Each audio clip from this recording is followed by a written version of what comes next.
Morning, breakfast lovers, and a howdy do ya. Hey, how you doing? As the Welsh say, am I heed? I'm here, still here. Oh. So you're having a new roof, huh? Yeah, we're gonna get there eventually. I want it before the rains hit in December. Hmm. Um, or at least the things we didn't have last year that assuredly we will have this year. So I Right. think the fact that we had no rain up until January 7th, which almost never happens. Hmm. Usually in late December to mid-February, we get, 2 weeks of solid rain, and that's like the majority of the rain we get every year. Hmm. And no rain, and then lots of wind, and Right. a, a freak ignition event, Right. did us no good this year. Right. Kind of crazy that it's coming up on that season again. Yeah. Yeah, the we had our first kind of mini wind event this week already, so Oh wow. but it was a 5-10 mile an hour thing, Mm, yeah. so not Yeah. bad. We had wind yesterday up here. I'm up in northern Minnesota. We had wind and now we're having rain and it's about Hmm. 40. So I think that we're having the kind of the transition to fall. So, but I'll be driving back down to the Twin Cities tomorrow morning, crack of dawn. You just So came up to see the catalog, huh? I came up to see the card catalog. Yep, and over there, and yep. Although my the Zoom won't let me focus the camera on it because it's not. I'll have to I thought the AI was like, oh, let's focus on the thing he's talking about right now, yeah, yep. That's funny. The Yeah. So yeah. Sorry, Tim, about putting you second last week. I usually don't have any type of an in-person social life, but I did actually last Saturday. So I ended up biking with a bunch of friends in Stillwater, which is a little kind of riverside. Uh, it's a touristy place now. It was a lumber town actually way back in the day, but they all rented e-bikes, and I threw my bike on top of my car and we rode around on trails. It was kind of fun. So, yeah, but yeah, so here we are, and with Bill Joy and Jaron Lanier. It's kind of interesting. It's been a while since I really kind of dipped into this article, which I really the Bill Joy article I do kind of really remember as being just a time capsule of that, that's that sort of moment when, Wired magazine was, I think I was like a charter subscriber of it. And I used to like pour through it. And then, and it was, I mean, it wasn't exactly a direct descendant of kind of Whole Earth or Coevolution Quarterly or anything, it kind of did have a little Well, bit it, of it that had the vibe. same genetics, right? I mean, Kevin Kelly was Right. editor, Yeah. and Right. And he would often sort of touch base with Stuart exactly, Brand and, right. kind of get validation for, sort of their And I what feel like, seems to be yeah, their project. And, the Long Now was the right long was now and adjacent to them and all of that. Yeah. retro genetics or whatever they're called. Yeah. Well, he mentions in the beginning of this too, Danny Hillis, Mhm. who created the Long Now. Yeah. Right. Um, Right. but I think one of the other interesting things too is the total rose glasses, world full of possibilities feeling that all of early tech had. A lot of it came from people reading Wired Hmm. as their tech, because the blogosphere had some of that. Right. Um, but this was kind of the big mainstream feed it to everybody. And this particular article was one of the first ones the Wired ever had of, we got to take our rose-colored glasses off and worry about Yeah. what's Hmm. going on. Yep. And I'm kind of curious, I'd be kind of curious to go through the list of all their early articles and see, but I have a feeling most of them were rose-colored glasses based So articles. Oh And yeah. this was probably the first one to go the other route and say, hey, wait a second, we should be careful. Yeah, so there was a few Dave, cautionary articles that Wired had prior to this, but this was like one of the first big ones. And it also had Bill Joy, which everybody saw him as pushing the edge. And to have Yeah. him going, pulling the reins back and going, "Hey, we got to think about this a little bit more." Um, Yeah, I think that surprised a lot of people. yeah, Yeah. And it was easy to visualize sort of the, the inciting, conversation at the bar, at the, at the convention, or hmm conference or whatever it was, with Ray Kurzweil and Ray, was definitely a torchbearer for that whole, hmm um, kind of. I mean, obviously, the singularity is kind of the ultimate endpoint of this thing. Oh wow, okay. I'm not really familiar. Tell me, who is Dave Karpf? I'm not familiar with him outside of this, so this is where I came across him. But he's done political writing and move on yeah, stuff apparently in the past. But yeah, so his focus is he's apparently analyzing the, first 10 years of Wired yeah, and what really happened and what does it mean and where does it put us in the our current experiences. Mm-hmm. yeah. He's a local DC professor at Oh, yes. George Washington University Okay. and teaches sort of the social history of technology, Hmm. but also looks at it from technology and political influence. He's really good. I've met him a few times. And he was at a small gathering from another friend who was in town, and it was the first time I'd seen him in quite a while. Cool. But Cool. and I hadn't, Look at it's kind of funny because I know people in person and I know people and I know names. And uh there are often times where I have not connected the names that I'm reading and following to the actual people. And it was the first time that I connected Dave Karp's writing and his how I know him intellectually with the person that I have met. uh And I'm like, wait, why are you really familiar? And he's like, we've met before and like talked about stuff. We didn't talk about that, but the person who we were in context with that Interesting. was in town, I'm like, helped sort of shape it. And I'm like, finally I went, oh, I know who you are. Uh-huh. I'm like, here are the conversations I should have had, or could have had. Uh-huh. Which was it was kind of funny because the Bill Joy piece, I've met quite a few of the people in that, um, and had discussions with them, usually around work related things. And the Danny Hillis, my interaction with Danny Hillis was very strange because it was kind of backwards. Uh-huh. Because when he was doing, it was the company that got bought by Google that became Knowledge Base. Um, and he was working on something, and I found errors in some of their approaches to things and put in a complaint ticket. And one of the support people said, hey, let's get a call about this.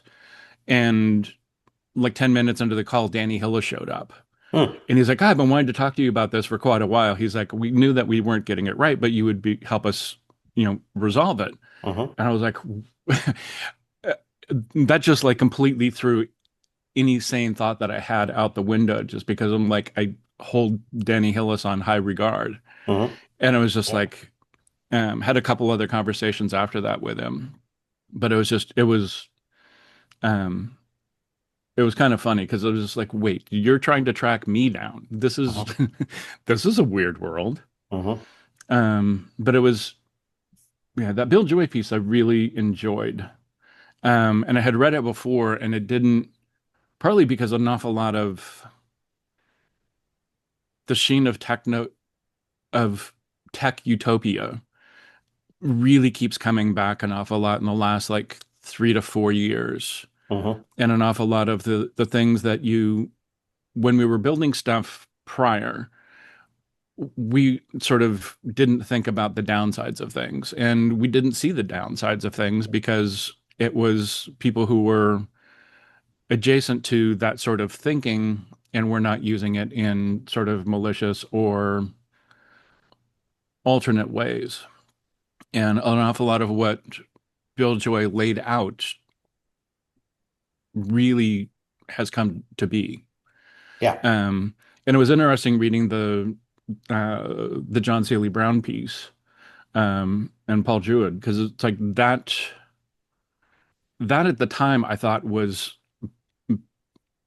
a better piece. And now I see it as being kind of foolish and short-sighted and not really understanding. Hmm. Um, and I'm still continually going back to questioning an awful lot of what I thought earlier because I still have an awful lot of tech utopia ideals when I'm building stuff and framing things. Hmm. But the Bill Joy piece, I'm just like coming back to it now, and I haven't read it in a few years. Hmm. It had an awful lot more gravitas to it. Yeah. Yeah. I think I think it's interesting, and maybe it's just because of my background. I always think it's interesting when when somebody and Joy, as I was kind of reacquainting myself with this, Joy spends a lot of time sort of grabbing from kind of cultural um, zeitgeist kind of pop culture stuff, Star Trek. I thought the White Plague, that the Frank Herbert book was a great Hmm. kind of cautionary tale because it does, Hmm. and it kind of reminds me of in recent years I've become very annoyed with Michio Kaku, but Hmm. initially when he sort of first broke onto the scene, I think his first book was called Hyperspace, if I've got the chronology right, and it was just chock full of crazy, interesting references to literature. And actually, there's one moment in it when he talks about George MacDonald's fantasy novels like Lilith, Hmm. which I thought I was the only person left alive who would, who was familiar with them. And I was like, oh my God. So that was kind of so the I don't know, maybe it's just that I appreciate kind of cultural references like that aren't from somebody's kind of main uh, bailiwick or or specialty or whatever. It did. I mean, and they're wide ranging, right? He's not only talking about fiction, but he's got Carl Sagan in there, Yeah. and and visions of technology, and um, Freeman Dyson and George Dyson Hmm. too, and it's all over the place. Yeah. Yeah. It was interesting reading time and time is an interesting lens because reading this in the past, and I had read it a couple times in the past, but probably, it's been a while. Hmm. And I'm like, I now have better context for everything that he is referencing. Hmm. Um, and also Right. just sort of it resonates an awful lot more. Hmm. Um, and it's just, yeah, it had a couple projects where this was sort of required reading at the beginning, Hmm. like to essentially say, let's avoid this, Hmm. like keep this as a lens to, um, a lens of perspective to what to look out for and sort of the missing manhole covers and Hmm. try to avoid. And I didn't really take it as seriously um, as I did this reading. And it's just seeing an awful lot of stuff sort of come to bear of, what gets discussed. Yeah. And that's a really good pairing with the Lanier book as well, which I, yeah, we can talk about that later. Yeah, well, I think it's interesting that I mean, it's also I guess this, I mean, everything that he drops in here, everything that he references is, kind of creates this opportunity to kind of go back and, Hmm. and comb through those things and see, sort of what still seems to be, kind of relevant Yeah. and and useful and what doesn't. Yeah, it's kind of funny because my yeah, when at the time, when this came out, I was, I guess, a little bit. I mean, I wasn't really a a rebel at SGI. Hmm. I was telling, I was telling them that they could, I was from the PC industry, and so I was telling them things like, you can't, assume a 3 to 5 year product life cycle for a Hmm. desktop machine, because they were moving um, to these Intel based things Hmm. that would run, Windows and or Linux, and but they were designing their own chipset for them, and it's like you can't, you just can't do that. It's not, that's not a thing. But Yeah. they were thinking, well, the O2 had this life cycle, the Octane had this life cycle. We've got time, and we've got, we can make back our money. Uh, so there was that, there was that kind of arrogance. But there was also, I mean, they were, I did go out to Mountain View a few times, to the place that is now the Googleplex, and it was, I guess it is right down the road from the Singularity University. Hmm. So, Yeah. A yeah. friend of mine started the Singularity University and had done a start short-lived startup with him, Mm, Salim Ismail. mhm. And so So what is it? Where is it at now? I mean, I haven't really been following it. he sort of left there about 10 years ago, maybe. And sort of took a slightly different bent, something that he'd been working on there. Took it and ran with it, and just sort of exceptional. It's along the lines of like exceptional organizations, Mm, and just things that they found helped and really mattered. mhm, And so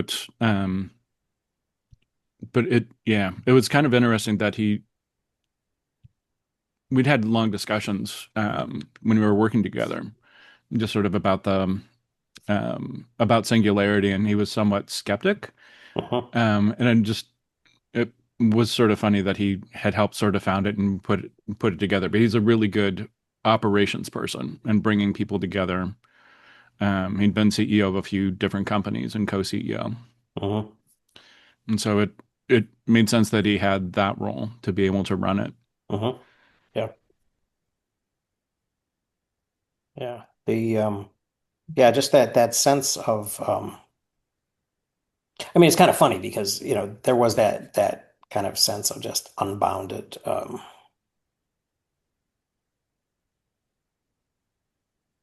possibility. And it was kind of resistant to, in my experience of it, it was kind of resistant to bumping up against reality, right? The Mhm. whole, especially in the case of like SGI, right? They were really not paying it. I mean, it was not only the Intel architecture thing, but it was, there were so many, once they were run by the engineer from Switzerland. What was his name? Can't even remember. Bill something. Um, Uh, Bishop, Bill Bishop, I think it was. yep. It was just kind of. and ironically, as things started to fall apart there, everybody, almost everybody who jumped ship ended up at NVIDIA, Hmm. which was almost like, Yeah. the torch was passed, which leads us to, to their big uh, win in GPUs and AI. Yeah. Is there an AI component? I mean, is there an immediate, what's happening in AI now, that kind of relates back to joy in this moment 2 decades earlier? It going through. I should have got a. Where's my call out? Uh, there was one piece that really was down toward the end section, my continuing professional work on improving reliability of software. Hmm. Software as a tool, and as a tool builder, I must struggle with the uses to which the tools I make are put. I've always believed that making software more reliable, given its many uses, will make the world safer and a better place.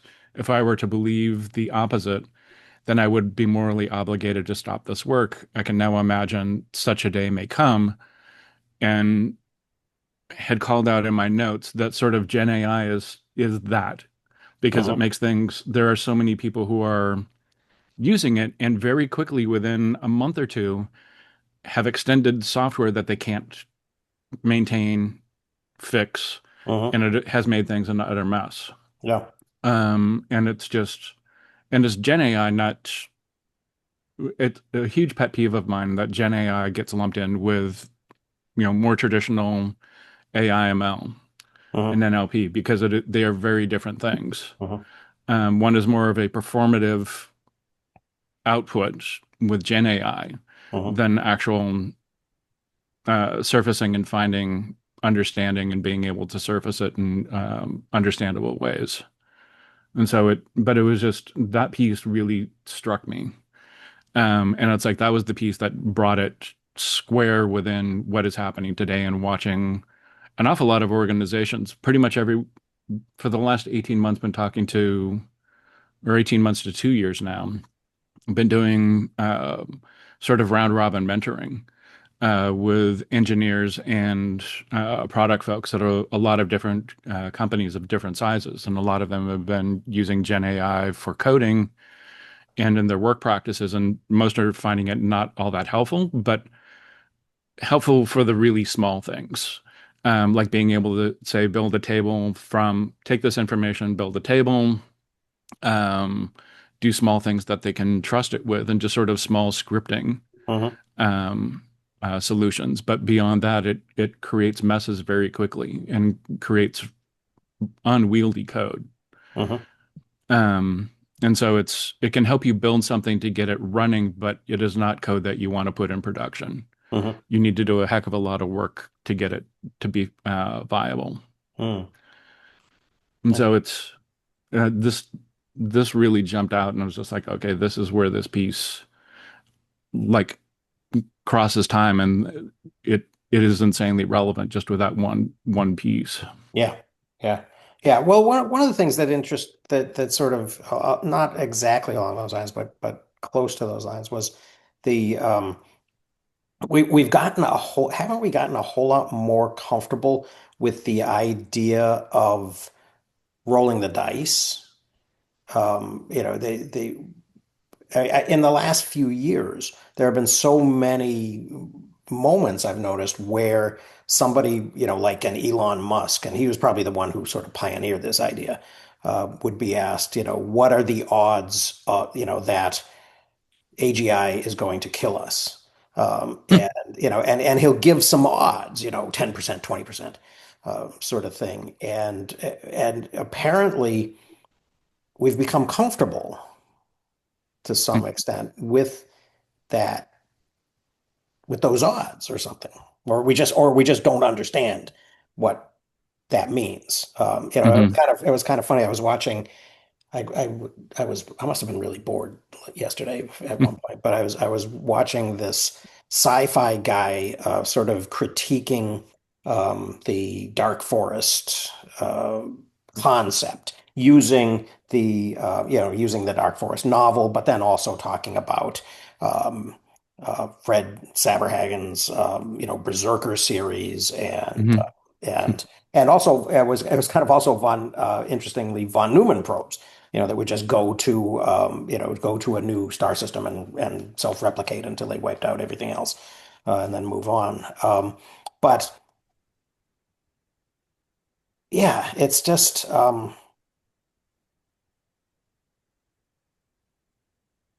don't know. I don't And know. even if you go back to Asimov and those three or four novel-sized stories with Elijah Bailey and Daniel the Robot to Oh, right, solve right. the The very Caves of serious Steel, murder. yeah, and all that, yeah. The Spacer books. He's, in that case, he's using, although he's got a sci-fi world building situation, he's just doing a murder story, really. But with the added on, how would it occur or happen or whatever in the future or be solved in the future? And if you then go off and read, say, the Martin Beck series that Hmm. came out of Sweden in the late 60s of a current um, time period, or even if you go into the current period where you've got cozy murders for the Canadian Three Pines and Inspector Gamache. Those stories are pretty much the same. But one of the things that I thought in reading, I put a post in the chat where out of the blue, literally today, there was a Facebook video that popped up that just explained how the Communist Party, all the way back to the late period with Chairman Mao, was worried about them moving to an industrial, non-agrarian society, but they were not winning the computer wars.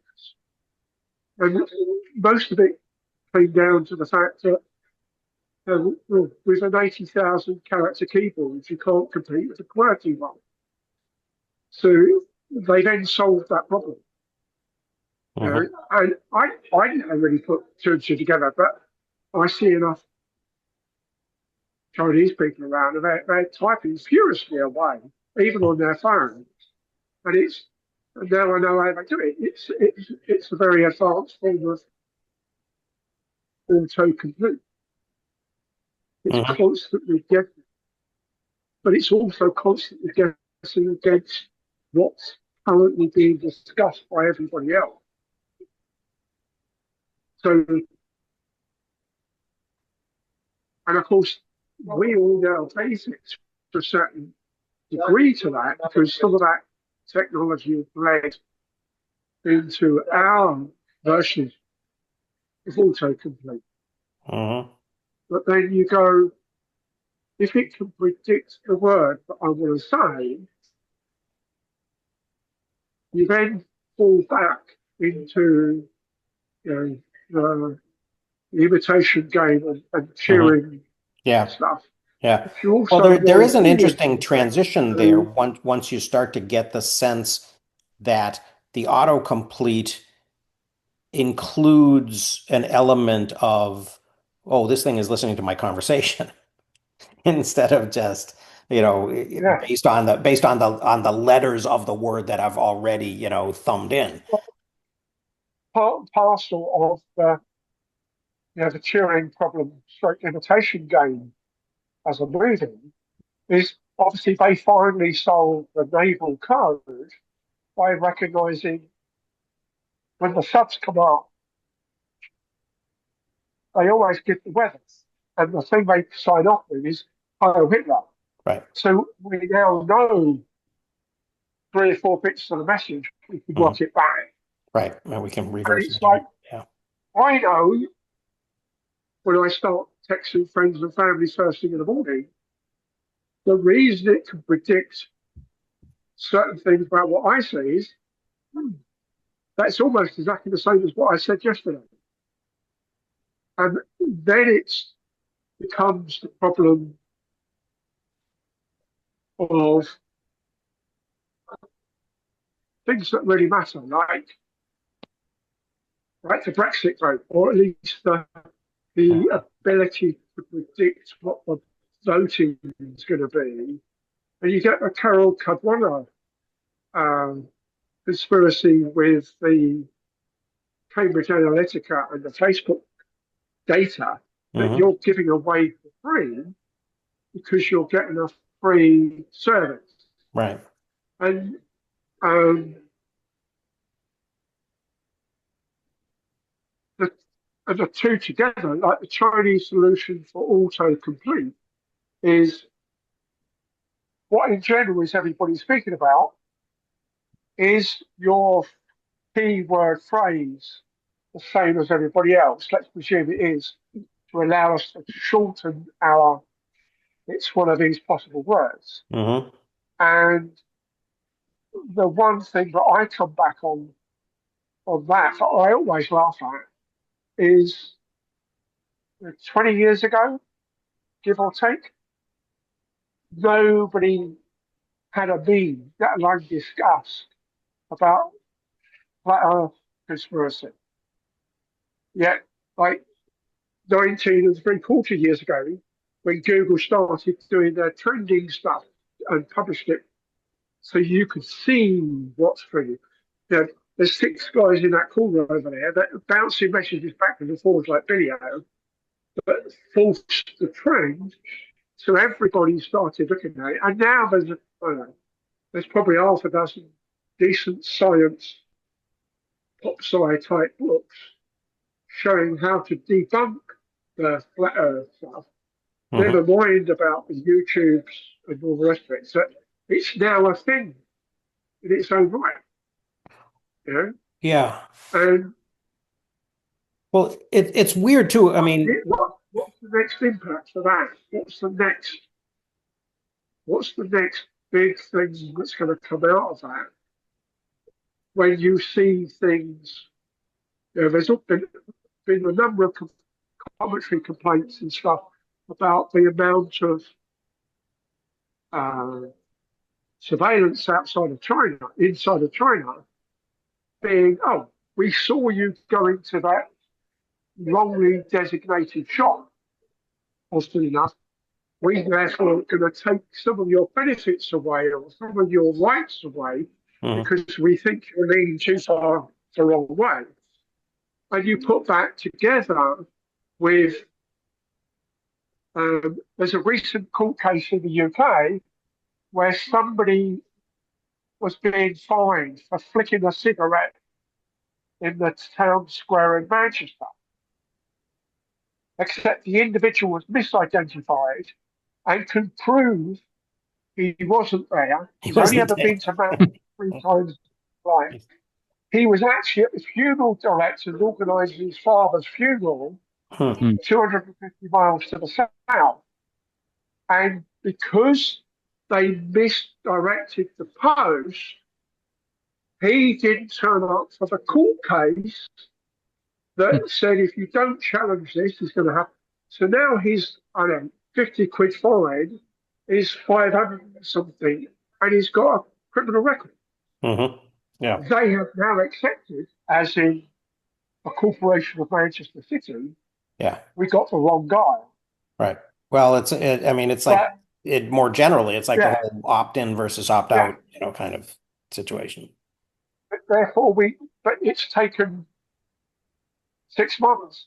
Yeah. I was in a similar situation where I'd hired a car to be given to me at the London airport. I returned it to the London airport, no problem, job done. It turns out that the garage for the company was inside the congestion charge zone. Hmm. So I didn't pay the congestion charge the day after I've given it back, but I'm still down as being a listed driver because the company hasn't rehired it out. Oh. So the congestion charge people don't know me, they know the car. Mm-hmm. They get sent, you've got a £40 fine, which becomes 80 because I didn't answer it. Mm. Eventually, car hire company says, "Oh, we're going to charge your credit card. Is that okay?" Mm. Yeah. Well, I mean, And the extra automation fine, at is the kind time of I say no. the Yeah, connecting and tissue to it's the, this whole thing, right? so. Apart from that, I don't use that car hire company anymore. Mm-hmm. Yeah. But there's all those stupid little connections that are automatic, and Mm-hmm. it's like every now and then I get requests for um, how much is the next oil discovery license in the Falkland Islands. I've never been south of the equator. Well, Mm. I have when I've flown into Singapore, but I haven't put feet on the ground. It turns out there's another Tim Bushell Mm. who works in oil exploration in the Falklands. Mm-hmm. It's not that common a name, but it's not that unusual either. Right. So it worries me a bit, given the likes of um, Nigel Farage, for instance. He still hasn't performed his MP function. He still hasn't done any constituency work.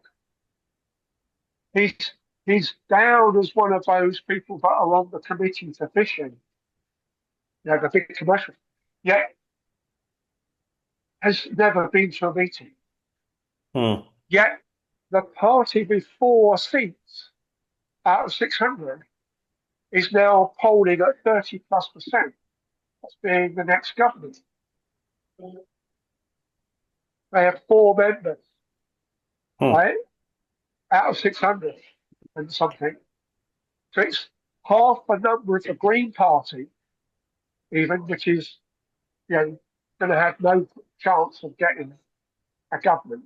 Mm-hmm. And yet, where is Nigel Farage this week? Is he in Washington sucking up? Well, and he's Or doing, in yeah, and fact, he's doing news, news guest appearances and podcasts and things like that, which, is apparently considered legitimate. Well, all of this stuff being automated. I mean, this may be the segue to, to Lanier, right? All of this stuff being automated, kind of reminds me, and the errors sort of creeping in as a side effect of the automation, right? Um, I caught a moment and I don't think it was his main point, but Eric Weinstein was going off on some topic, and as kind of an aside, he said something about how a couple of weeks ago I heard this, how well, how much of our regular day-to-day conversation could we think of as just being a language model, right? And just kind of being automated responses. But that, that goes to what you were saying um, in the chat, Chris, about, um, can you expand on that? The the the going through the pro, going, actually doing the process being kind of meaningful. I was a bit surprised in the early part of Lana about him talking about special people. Hmm. And there's um, there's an old meme that says something along the lines of there's 7 billion people around and you think you're special. Of course, it's out of date now because there's 8 billion plus. Right. But Yeah, I'm the star this of came this up. movie. Um, where I'm hero they change the protagonist, word to special put it to in Neil exceptional. Stephenson's language. And it's in terms of IQ type thing, it's 85 out of a million. Hmm. Um, and it mostly written from the point of view of how do we filter resumes and get the right people in the right job. Um, but it's I sort of a naivety of the early part of Leno, and where he talks about you may have borrowed, stolen, purchased, or listened to this book, and What then was a bit where was further that? down, Say again? in the big intro by Leno in his book, there's a hello hero and the terms and Oh, right. section. Hmm. He talks about how did you get the book. Right. I bought it twice. Actually, I bought it three times. Probably have a hard copy somewhere, but I have a Kindle and a Audible version of it, which it just was inviting me to sync, which I haven't done yet. But yeah, I'll just try and think of that. he got enough support from me on this to Yeah, so it's subsidize a couple of pirates. hello hero, begged, borrowed, stolen, or paid for this property. Hmm. And he's talking about the way value transfers. But I want to, even if you're just reading this to write something,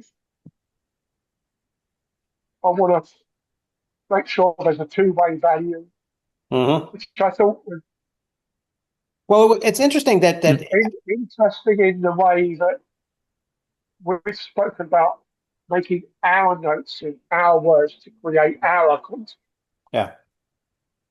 But it's interesting that this is happening. giving them He's a bunch writing. of He's rest. initially writing this at the same time that like Cory Doctorow and Neil Gaiman and Amanda Palmer are opining on all of this. On kind of a lot of the same stuff. Certainly intellectual property and the compensation for artists and I thought it was kind of funny. I don't know if it was in the chapters that we were supposed to be talking about today when he mentioned Samantha Palmer. And he says, well, she did this big Kickstarter. She got like 10 times more than she thought, than she needed, but she took it.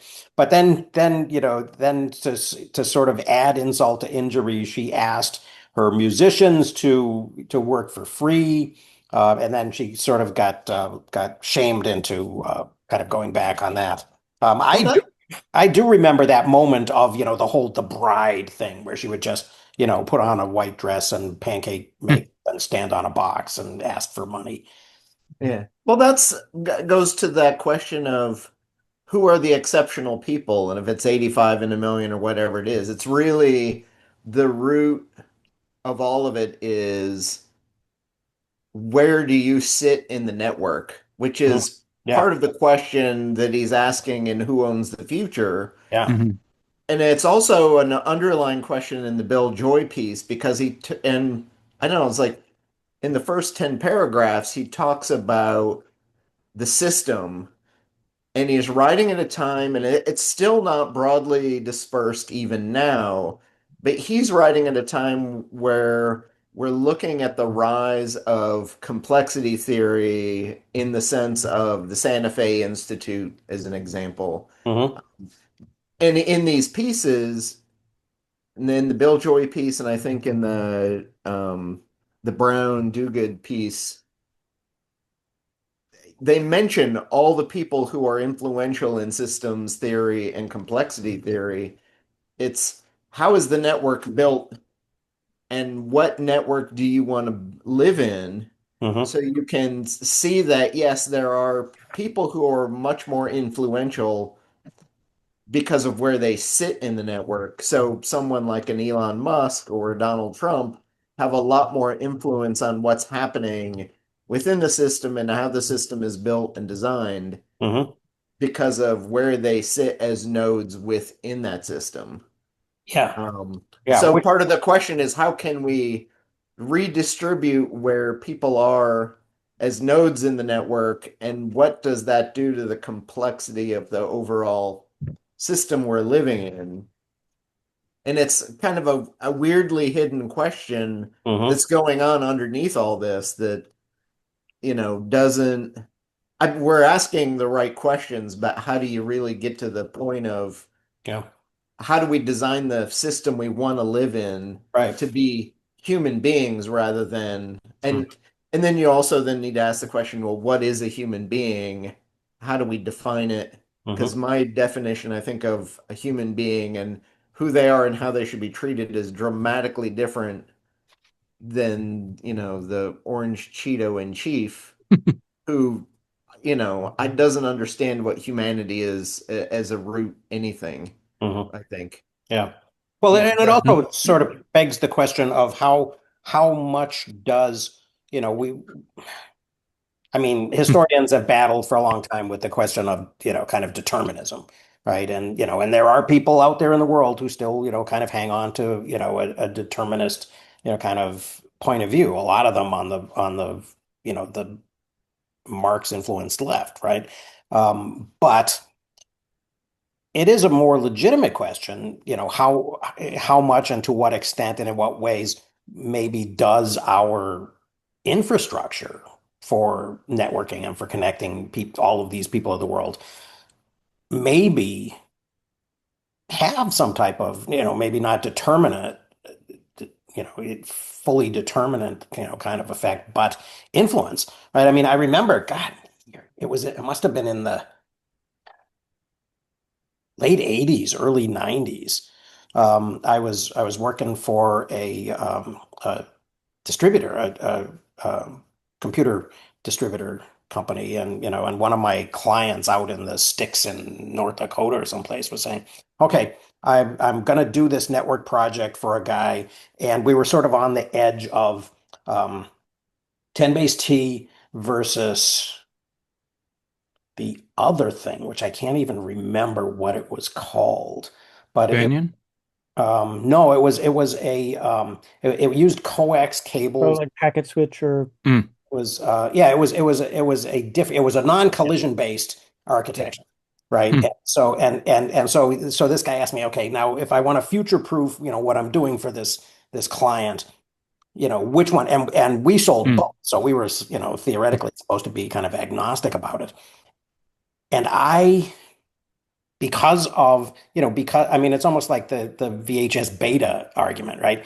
I told him the other one. I told him to mm, go with the other one because it was a more technologically elegant kind of solution, right? And mm, but of course, you know, um, 10 base T had kind of lock in at that by that, mm, and the rest is history. And then sort of course brute forced it right to 100 base to gigabit and all of that, and so rolled over maybe um, some of the initial problems with that thing. But are there consequences to go back to what Chris was saying? Are there consequences that that the internet it was initially this research university DARPA project, and and that people I mean he sort of Lanier sort of quips about using military grade encryption to argue over who was going to pay for the pizza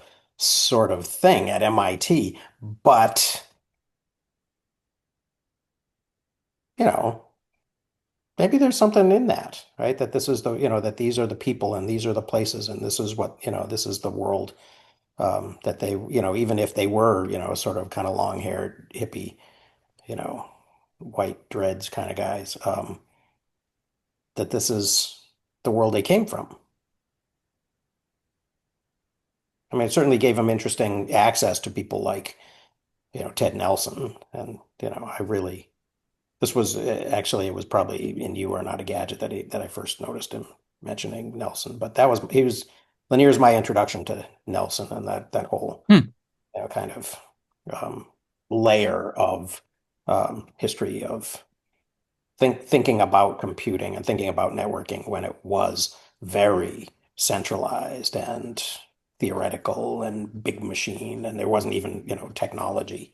Um, And contained, so the concept of identity and security wasn't right. I mean, that I think that's where a lot of what we see now is, we've layered all this on top of protocols that we didn't expect it for, yeah.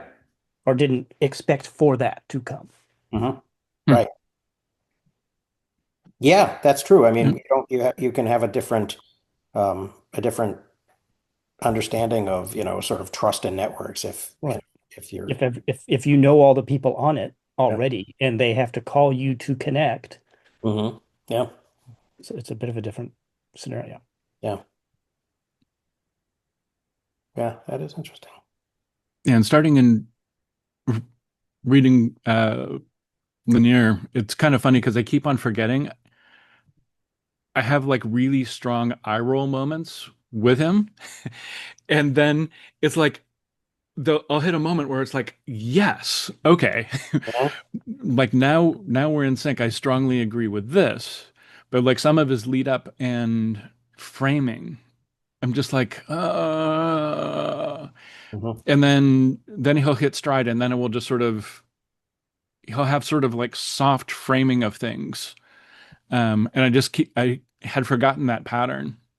And I used to watch him speak on like MSNBC in the early days used to have him on when Mhm. they had tech shows, and really enjoyed his segments. But it was sort of that same thing. And then saw him in person at a really small lecture on the UC Berkeley campus, Mhm. um, and I was trying not to miss a flight, but it was it was part of a day-long like pitch to join this research lab that was adjacent to Berkeley, Mhm. and they're just like, "Ah, this is what you would have at your access if you come here and you Mhm. join us." Although they didn't have a seat, they lost two seats before they could make the offer, Mhm. um, which was fine. Um, sort of. I really wanted to be there, but it was interesting because um, the uh, Jaron lecture was part theremin concert, Perfect. and then that led into another understanding, which was sort of eye rolly, and then you got into really good stuff. And as you got into the really good stuff, I'm looking at my watch and going, I'm gonna miss my flight Mhm. if I stick, and so had to sort of duck out. But it was one of those moments where I was just like can we start with the good stuff because there are things that I really enjoy Mhm. and that really challenge my thinking and get me to think more deeply, Mhm. and it's just sort of like getting through sort of the things where I'm just like, okay, where are you going, why, and then I'm like, okay, now I got it. Mhm. Yeah. Yeah. Well, it was, and was it Jaron playing the theremin? Yeah, he plays theremin. Yeah. Why? That's like the It that's like the very I mean the pilot episode of Star Trek when those little things yeah. the little leaves on the sticks are vibrating and that Yeah. that Spock smiles for the first time ever. And then they wrote that out of his character. Yeah. I mean, he's got so It many legit cool ancient actual instruments. yeah, part of it was like brought up when he was talking about being in Chicago and not being able, like having this like multimedia thing, and he couldn't get things plugged in because he Oh, wasn't right. allowed to plug anything in because of union, Oh, the and Union. then having to work through how do we do this, Yeah. if you don't understand it and I can't touch it, how do we do this? Right. Right. But it That's was just an interesting conundrum. Yeah. it. I've hit that one in the past in San Francisco because it's San Francisco is very much the same way.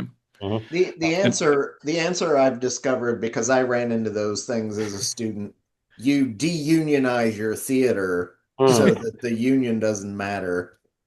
But Okay. it's not an easy thing to do. Not an yep. easy to do. Yeah. Um, Yeah. I, Yeah. I also reclassified the fire rating on our theater too, so that we could do things to get around the fire code from the early 1900s. But Well, as long as the doors open outwards.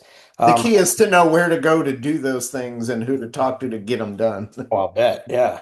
Yeah. Well, so we have these little, I mean, one of the things I guess that that I'm reminded kind of dipping back into this book after years away Hmm. is these, these sort of go-to arguments, right? The Kodak, Hmm.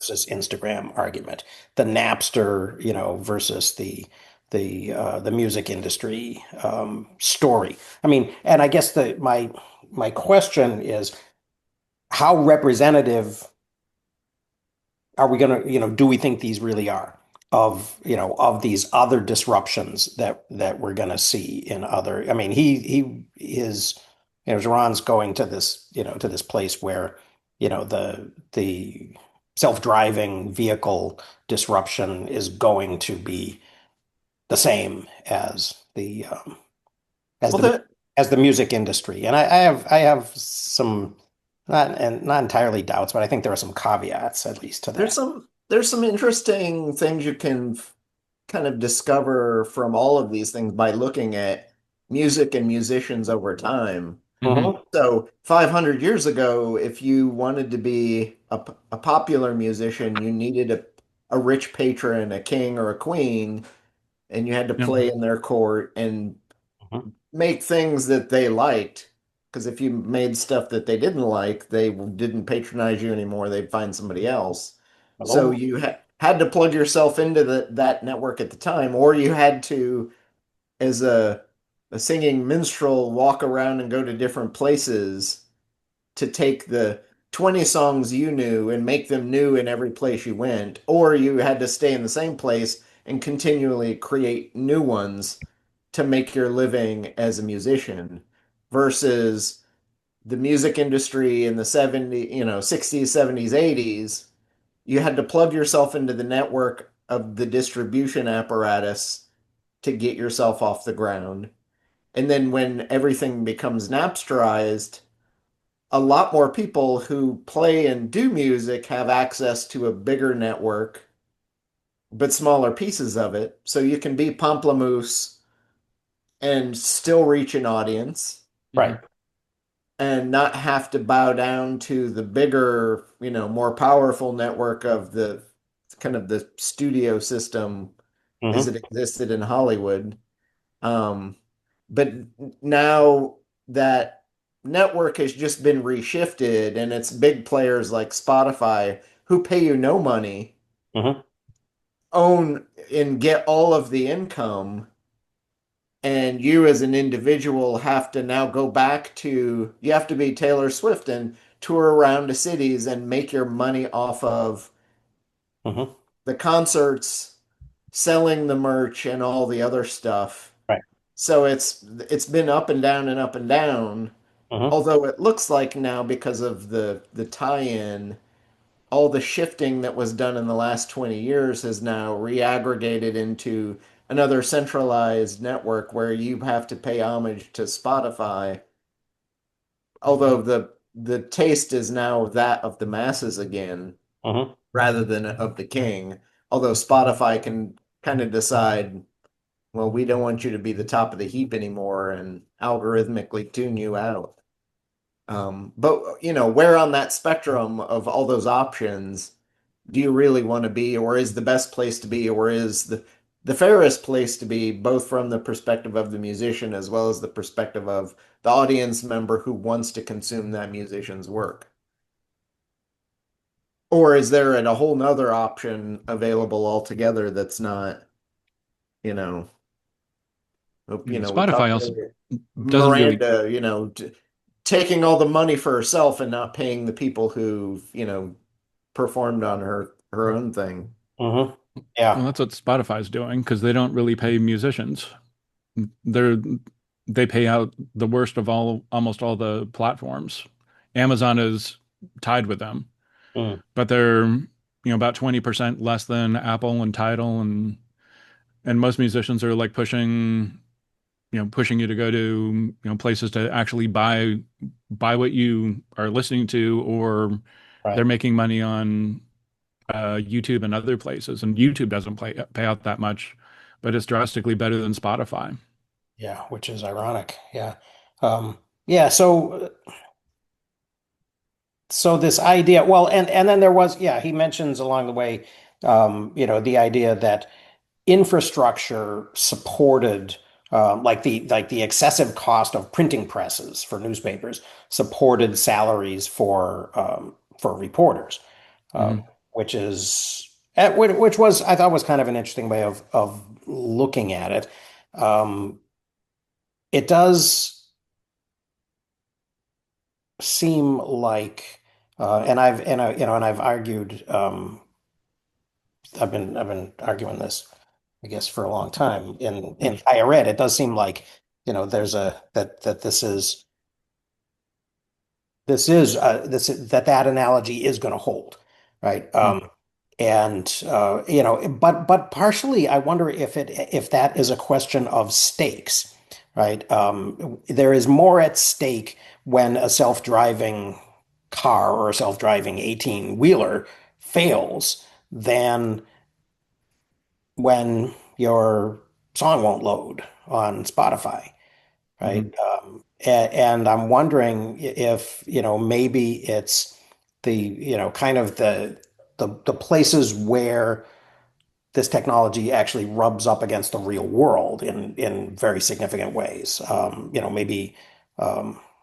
maybe robot surgery will be a similar one, right? The cost of, the cost of failure is going to be much more significant in some of these things than in others. Um, Well, that's the other issue too, is the relative importance of things has dramatically shifted, and mhm, particularly with news, you used to be able to pick up a newspaper and in 10 seconds know what the big important things of the day were. right. And now in a scrolling economy, everything has exactly the same value, and it's what takes up your attention is important instead of what's actually important is important. Right. And because we now have, we're over a century of, Sinclair Lewis improving the meatpacking industry Mhm. dramatically, that we don't have to worry about our food making us sick. But, and that's even in a world where like E. coli stories pop up every 2 months. They do. And, Yeah. you recall, your salad lettuce because the system is breaking. But on our current trajectory, we take that for granted to such an extent now, or even things like vaccines and vaccinations. Oh, it's that stuff's not true anymore. It's not important Right. until, guess what? It will be important, and we've lost the ability to do that. And how do you rebuild that again after you've lost that Mhm. ability? Well, the failure is noteworthy because it's so unexpected, right? Because the system is expected to be kind of perfect. Although, it's kind of weird, the trivialization. Another element of that is, I mean, the New York Times used to have headlines, right? And the stuff above the fold used to be important. I stopped, but for a week I was subscribed. I was doing the dollar a week New York Times thing, because my girlfriend reads the New York Times and she wanted to talk about it, and she actually even like responds to op-eds and apparently there's a little interaction about some of the op-eds in the thing. So I was thinking, okay, I'll check it out, but I was getting, just I just got spammed, constantly throughout the day with these scrolls of ridiculous stories that I really didn't care at all about. It interspersed with stupid ads, and it was like they had completely, gone the other way and trivialized this thing to the point where there was no, this is the 50-point bold, headline Hmm. kind of thing anymore. So that had kind of gone away. So they had sort of leaned into that thing. The whole disruption of higher ed thing. Um, Honestly, and I've argued with Brian Alexander about this, who actually really doesn't like Jaron. And I said something about Jaron. He's like, "Don't talk to me about Jaron." Um, and but I think that what's happened in higher ed has been proof that it doesn't matter, right? That the value of this stuff is just not what we had convinced ourselves, what educators had convinced themselves, what the institutions had kind of convinced themselves that it is. And I think to a great extent, it is, people with guns to their heads, being told you will not get the degree unless you do this learning in a fully accredited situation and you jump through these hoops and you pay us the money and all of that stuff. And now, and the thing that, he's talking, I think at one point about, MIT, open courseware, right? And the whole idea of, putting all of this stuff, out there in the world. Why wouldn't you if you're going to learn, um, if you're going to learn quantum physics, why wouldn't you, watch, the Feynman lectures, for free on YouTube or someplace, rather than, some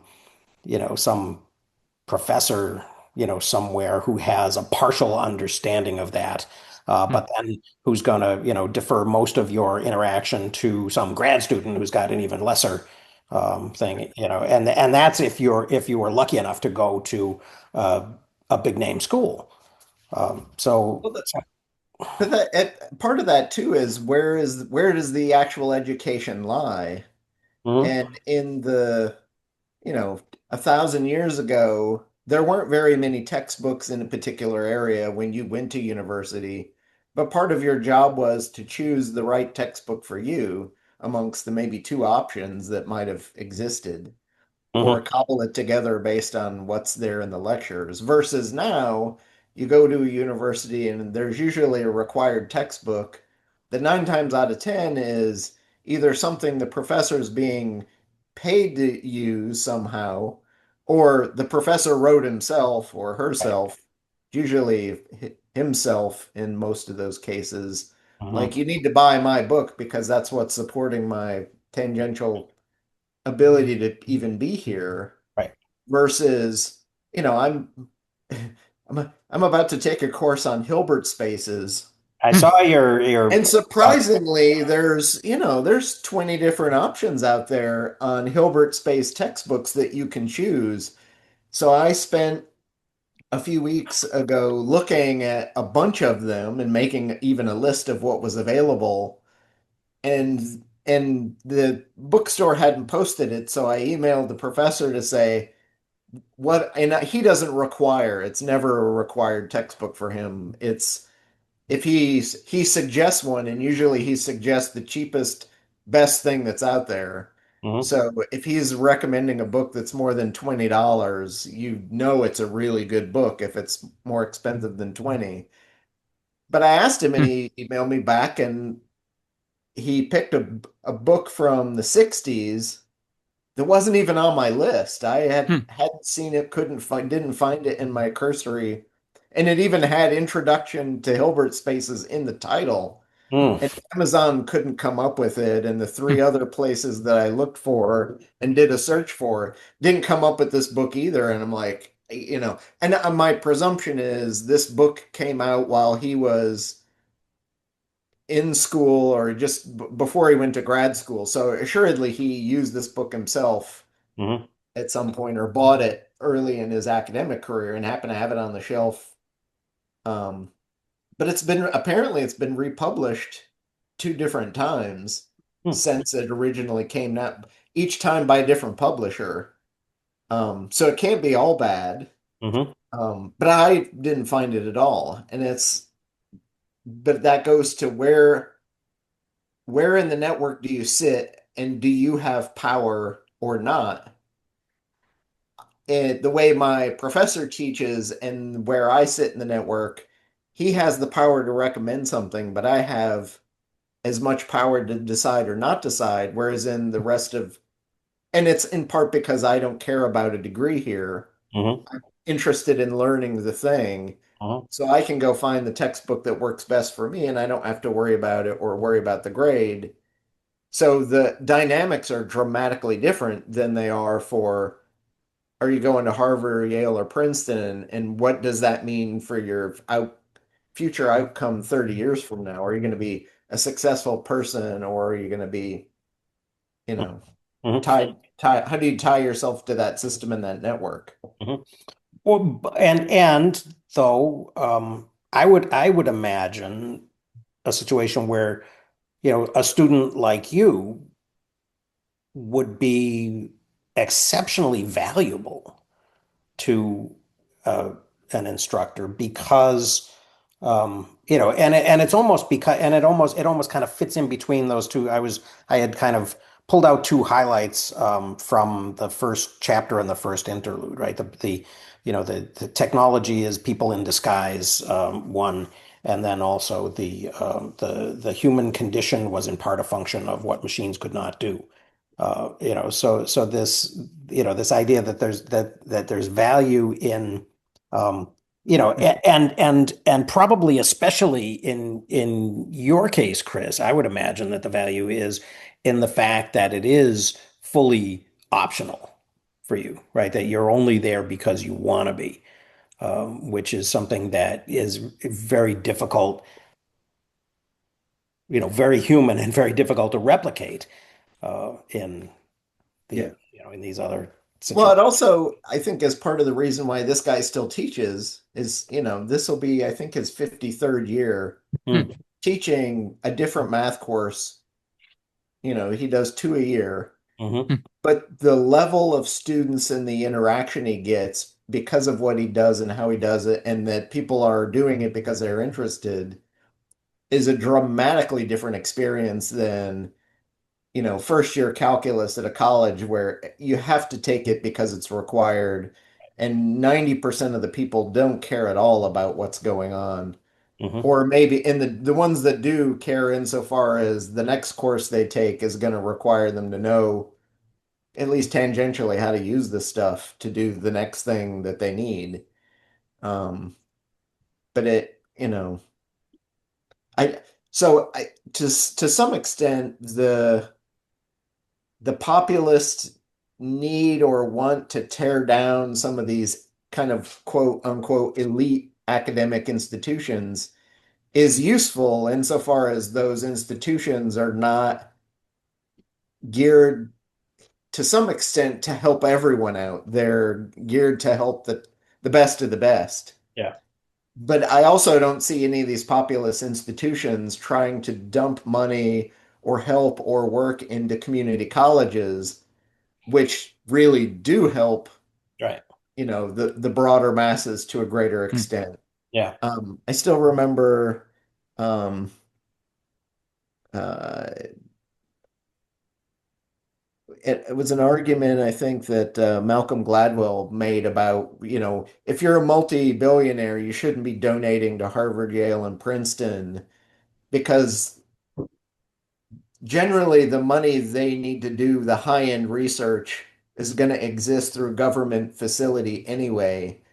But you would be making a much bigger impact on society to give your millions away to community colleges Oh, yeah. to help raise the level of the average level, that you're raising the sea level rather than focusing on the 0.001% of the most elite academics, you Hmm. know, except that he just lost it, mathematical researchers like Terence Tao are always going to have funding to do the highest level of math that's out there.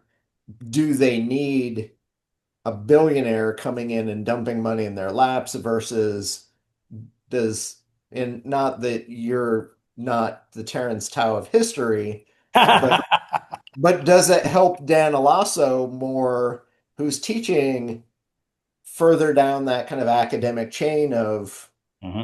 helping Yeah. others in ways that need to be helped, but instead you're making your bread and butter by doing the day-to-day teaching, and all the research you're doing on the side is a secondary thing versus Terence Tao's research is of the bigger importance, and the day-to-day teaching is okay, we'll Hmm. make him do it, or he does it because he enjoys it, Right. you know.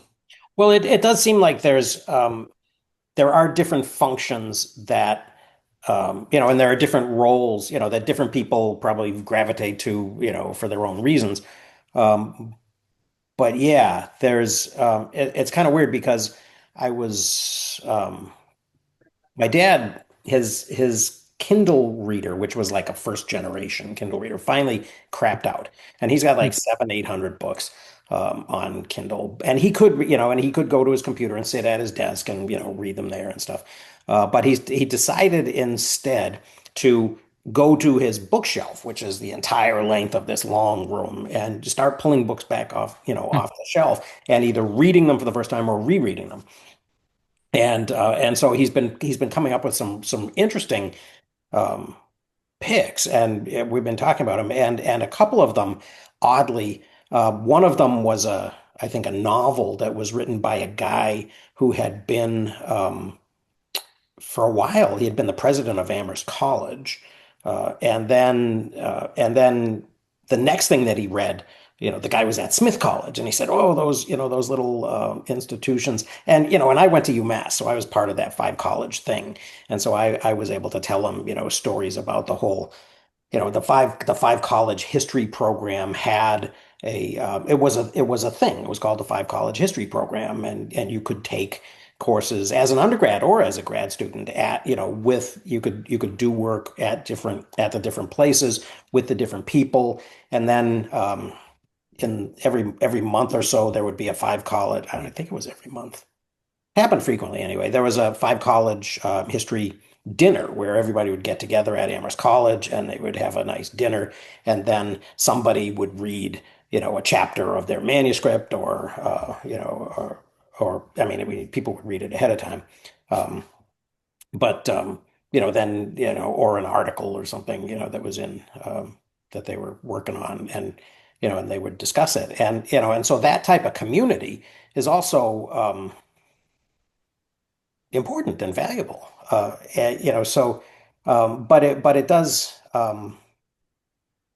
it does seem like that's going to have to happen in kind of in different ways in the future. Yeah, I dropped it into the thing, but even Terence Tao talks about what makes good mathematics. mm, And the math that he's good at is dramatically different than the math that other people are good at. But you need the diversity of all of those. You need people who are good at the theoretical stuff, people who are good at the abstract stuff, people who are good at the communication, people who are good at teaching. mhm, And not every mathematician is great at all of those things. right. In particular, we can go back and look at Newton, who almost no student wanted to take as a lecturer because he Mhm. was so crappy, you know. And maybe it would have been interesting to sit in on his lectures just to see how bad a teacher he was. Yeah. But obviously, he was good at other things, and that's why we know him now. Hmm. Yeah. But the sad part is silly and rare that you know, it's really hard to name really great famous math teachers because the level of value we place on that is so ridiculously low, but it's one of the most important parts of the whole damn system. Hmm. And if you don't have that, the whole area just dies. Yeah. Um, Yeah. Well, it's interesting that yeah, that there are those things that aren't that kind of aren't recognized.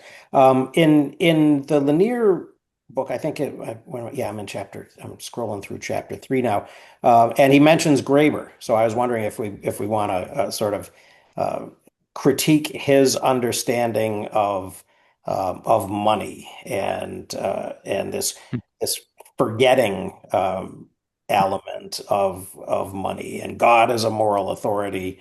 It's the opposite of money. And karma, and and I guess there's a network equivalent of this, right? The sort of the anonymization of traffic.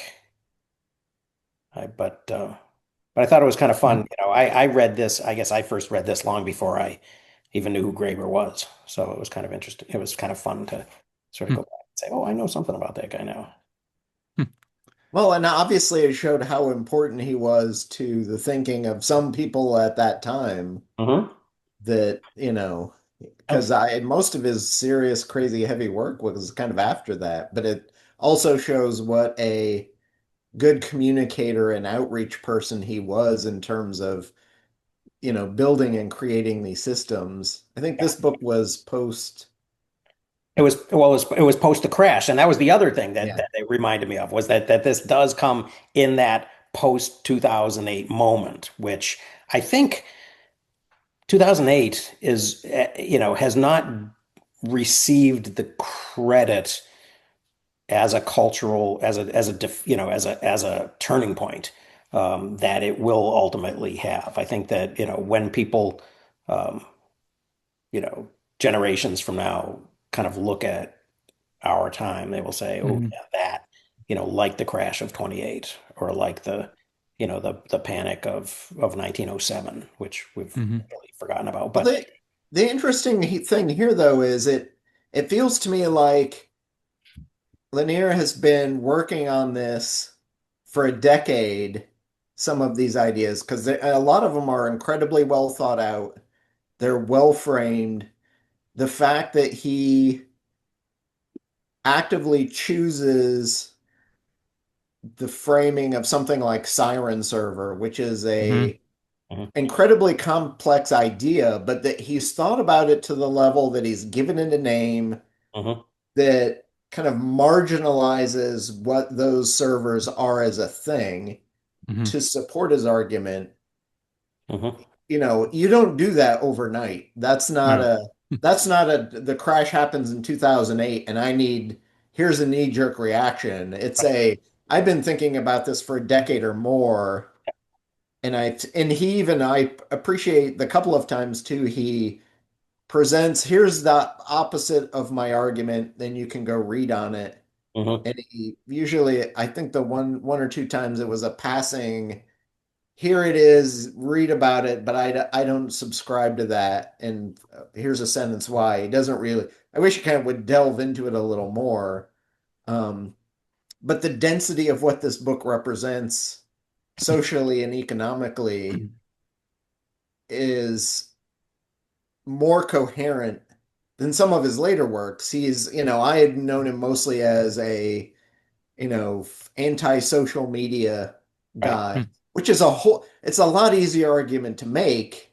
The cat on the cover. And he's been doing it for a lot longer, so it's easier to do, but it's the arguments and the complexity of what's here is dramatically bigger than his other stuff. Mhm. Yeah, yeah. You know, There's a moment in Chamath Palihapitiya's Stanford talk that's about 10 years old, um, when he sort of goes, I don't know if it's an answer to a question or if if he diverted himself into the tangent, but he goes on this tangent about his feelings of guilt for what he did and how successful they were at the kind of the behavior modification stuff that they did, and he calls it a global psychology experiment they they ran there.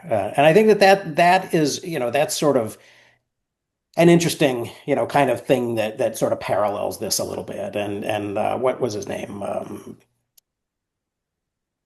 McNamee, or who's the guy who wrote Zucked? He was another kind of Facebook insider. Um, sort of kind of talking about this. The one that didn't really provide any insights but could have, but apparently the government was looking over their shoulders, so they couldn't. Right? Was Tools and Weapons by the guy who ran Microsoft. Um, yeah. yeah, but I have another example that fits into that well too, and I won't call out his name because he's pained by it. But I know a longtime senior news executive who started out in the newspaper business and was directly recruited by Rupert Murdoch to leave the Village Voice in the early 80s to go start a new news empire in the US. Mm, And he, in the process of doing that, became a senior executive at an earlier, much more benign Fox.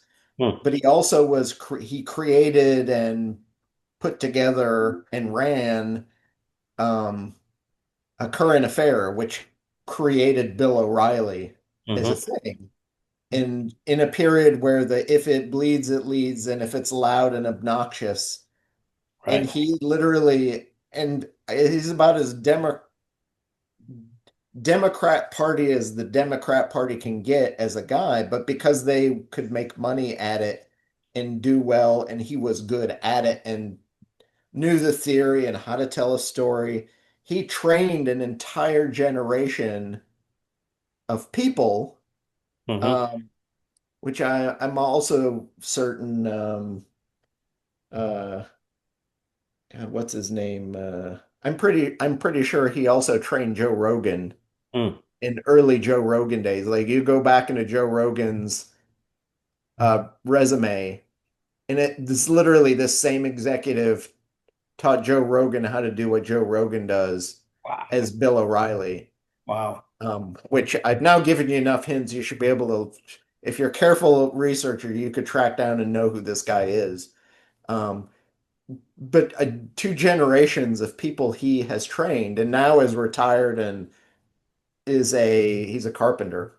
Oh, Hmm. wow. Is like his pastime, like because he just can't take it anymore. Yeah. Um, but made millions and did incredibly well, and Mhm. and created Rupert Murdoch's news empire to a great extent. Wow. Well, it's interesting But that, when I'm talking about, I guess in modern world history and in modern US, sort of that shift from Malcolm Gladwell apparently has been in the news a lot this week, right? But my big I'm done with Malcolm moment was during the Monk debate when he kind of went after Matt Taibbi for, oh, Matt harks back to this wonderful, mythical world of the 1950s when father knew best and everybody had to be white and everybody trusted Walter Cronkite. And it was a misrepresentation of Taibbi, and then I think Douglas Murray went and squashed him like a bug. But if I remember rightly, but in any case, the that moment is really interesting, right? That idea that that we used to have this kind of monolithic, unitary, kind of point of view that had to do with Walter Cronkite and Huntley and Brinkley, and who was the other guy, Harry Reasoner on the other network, right? Who were the trusted faces of news and information. Um, but it was all a business model, right? ABC, NBC, CBS were all competing for the same Nielsen rating, right? So if you're trying to get 100% of the audience, then you aim for the center of the target, right? Not, you don't create all of these separate targets and say, I'm going to get that was the cable news business plan, right? Was I'm going to get my niche over Mhm. here. I'm going to get, somebody else can get that niche over there thing.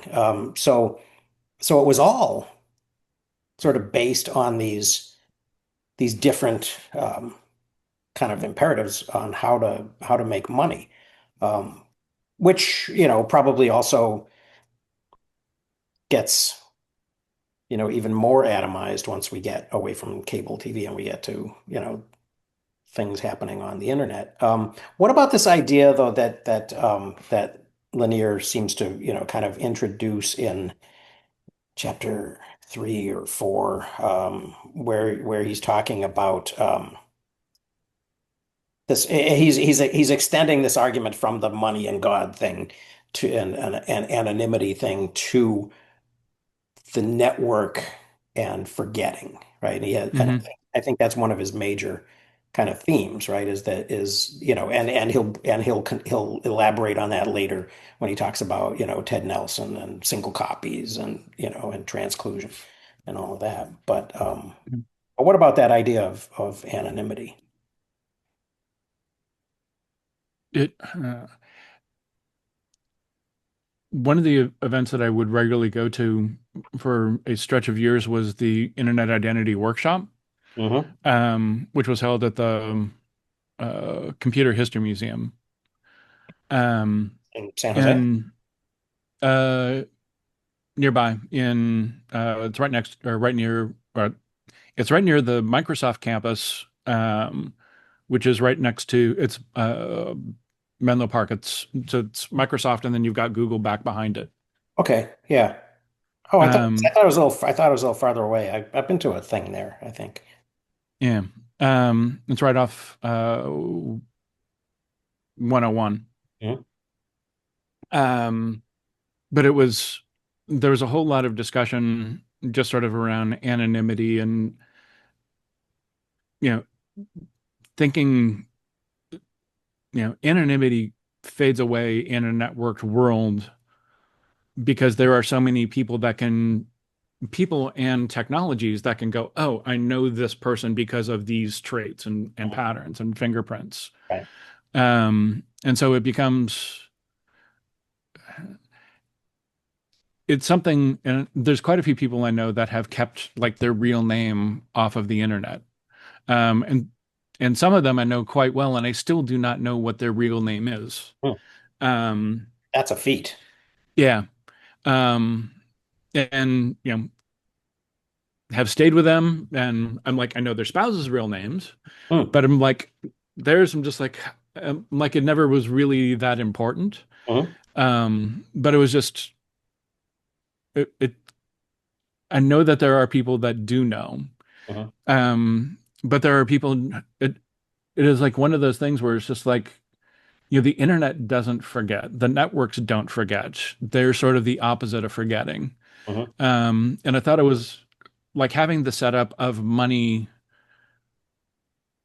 sort of cleansing where that money came from because money is money. It doesn't have the history behind it. You're just when you when you've got a dollar in your books, it is a dollar. It doesn't have the history of where that came from and where that came from and where that came from. Mhm. Um, but the network does keep track of things or can keep track of things. And If you have a privileged enough position on it. it well just the network itself you can do the somewhat do the trackbacks to various things. Mhm. Um, if the if things have been held on to and retained, and it was sort of it, the understanding. I've always had this tension between the internet was sort of going to be, or the web was going to be, the keeper of all humanity's knowledge, Mhm. but it is insanely forgetful. Yeah. And I've done um, some work on law cases as expert witness, and there is canonical things just completely missing from the web, Mm. and things that are missing that Wikipedia points to, and I'm like, I have them because I've scrolled them away in DevonThink over time. Right. And just because it was of interest, I'm like, oh, let me hold on to this. I'm like, I can pull up something that negates, a privacy or this was a secret sauce in our product. I'm like, well, why were you blogging about it on your company's site? And it was just, and I have an awful lot of that just sort of scrolled away within certain domains, Mhm. within knowledge management, within collaboration tools for enterprise and so forth, and like a lot of the public things as well. Mhm. Um, but it was just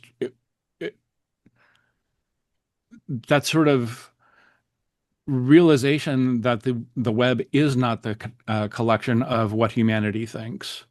And quite often there's sort of exceptional things that it holds on to, and then also mediocrity. Mhm. And there's an awful lot of things that are not correct that are out on the web that just, you know, have incredible resilience and just it either gets passed around an awful lot or Yeah, it just just like those servers still survive. yep. And it's just, And our training our Gen AI. Yes. yeah. And and that's the piece that kind of bugs me because in the past few weeks I have run into things where I will look something up using Perplexity, using other things. Sometimes Perplexity is good. Also, been playing around with uh, notebooks LM again. Mm, Um, and I'm just like getting really odd responses back. I'm like, I will feed it, 12 documents on a certain domain, and it's coming up with things that are not exactly in there. mm, Um, and I'm just like, but it's things that are relevant to things that are adjacent. I have put my own works in Notebook LM, like early beginnings. I'm just like, oh, take these three blog posts or three core things that I had written that got widely spread, mhm, and tell me about them. Just and I'm like, it was getting things wrong, and I'm like, crud, I wrote something, and this is not. I made a mistake in my writing, and I went back to find it in my writing. No, it's not there. It is just what everybody else talked about, which mm, my pieces were in response to. And I'm just like, I'm giving you a narrow chasm mhm. to funnel things on, and it is pulling things from outside. And Perplexity does the same thing. Wow. And I'm just like, how? But it's just sort of like there's a preponderance of things that are have proven not to be valid or correct. Mhm, Um, and there's a guy, Gordon Rugg, who wrote, um, he got quasi popularized in Wired magazine around 2003, 2004, maybe a little bit later, on the mm, verifier method. And he had essentially used it against the Voynich manuscript to figure out what technologies were viable at all these different times to create something like the Voynich manuscript. mm, If it was cryptography, if it was all these different things, what methods could be able to create it. mm, But I really dug into, I had blogged about it and he reached out immediately. And then we started a conversation. He just started dumping me all of his research. And like I got packets in the mail mm, from England. And it was, yeah, it was really cool. But I'm like, the verifier method goes back and figures where was something wrong that created a fork mhm, and be able to say, okay, we know that this is incorrect. We can go back and rerun all the studies that were based on this incorrect knowledge and we can go this other direction right. and start checking those. And I'm like, sort of Gen AI is the opposite of the verifier method and is going back and reintroducing things that are incorrect back into common knowledge. And I'm like, I've got a blog post that I have tried to do a few times where I'm like, there is just too much backstory I need to put into it to have it get understood.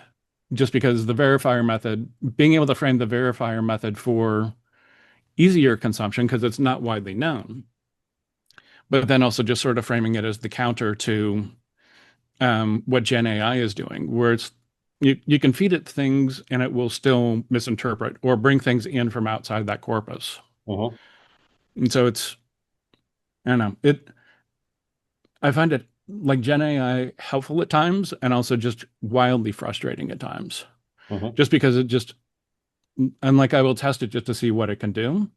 I'm like how feeding 12 documents to it this last week. I'm just like map it, do a mind map, let me, run questions. I'm Mhm. like taking that mind map and I'm like, okay, it's got a couple things where it's not necessarily relevant to what is there. And it's also missing things. And I'm just like, I'm reminded of the John Carlos Baez's crackpot index in physics.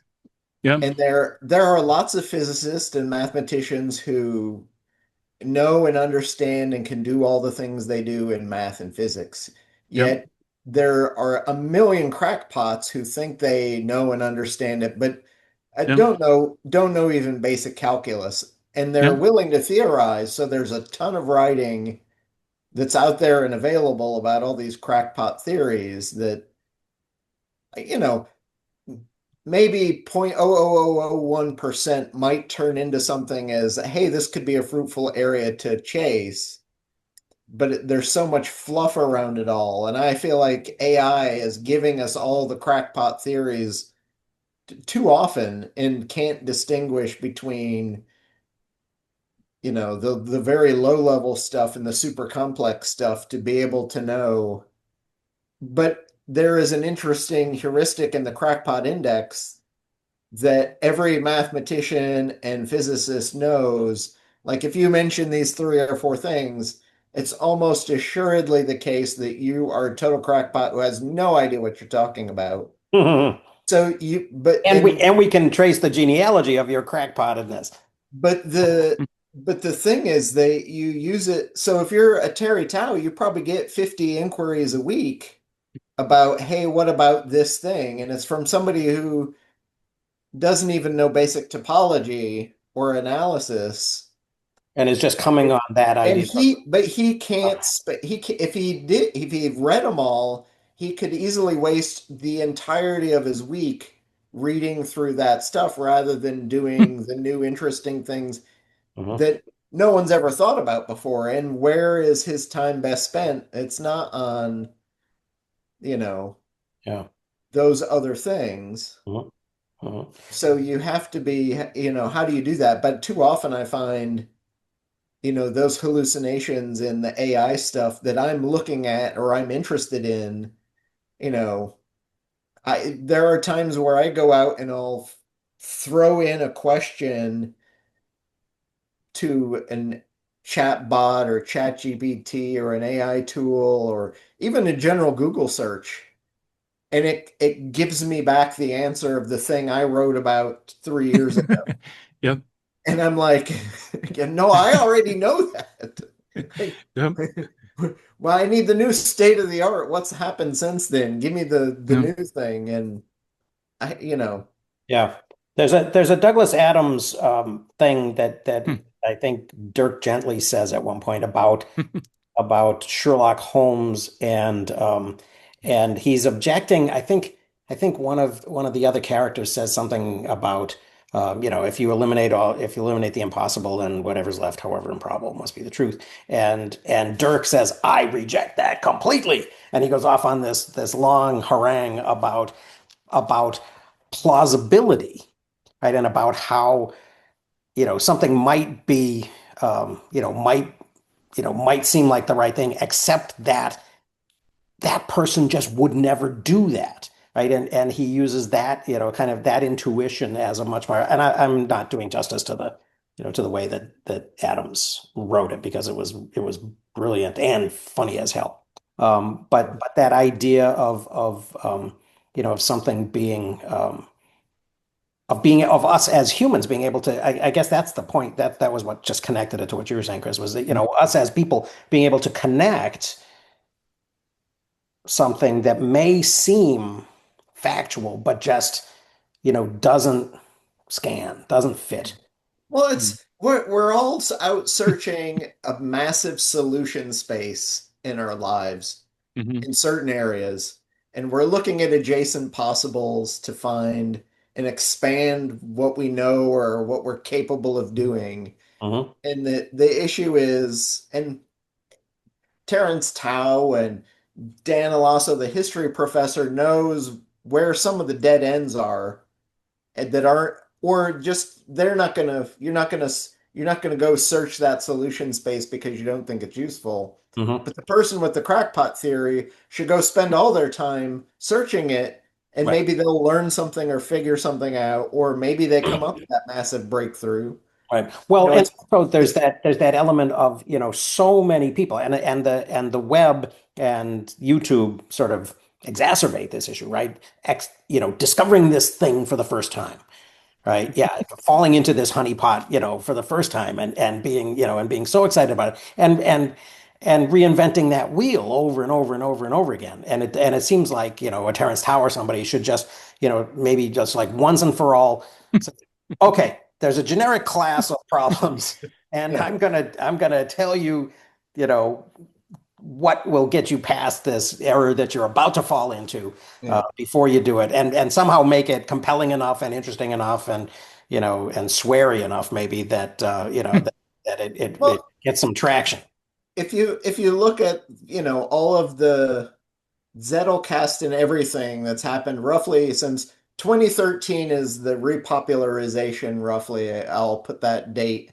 Mhm. And it reaches a peak in probably 2020, 2021, where we've all discovered this fancy new thing, but it really isn't new. It's been around for centuries, Hmm. just new to you.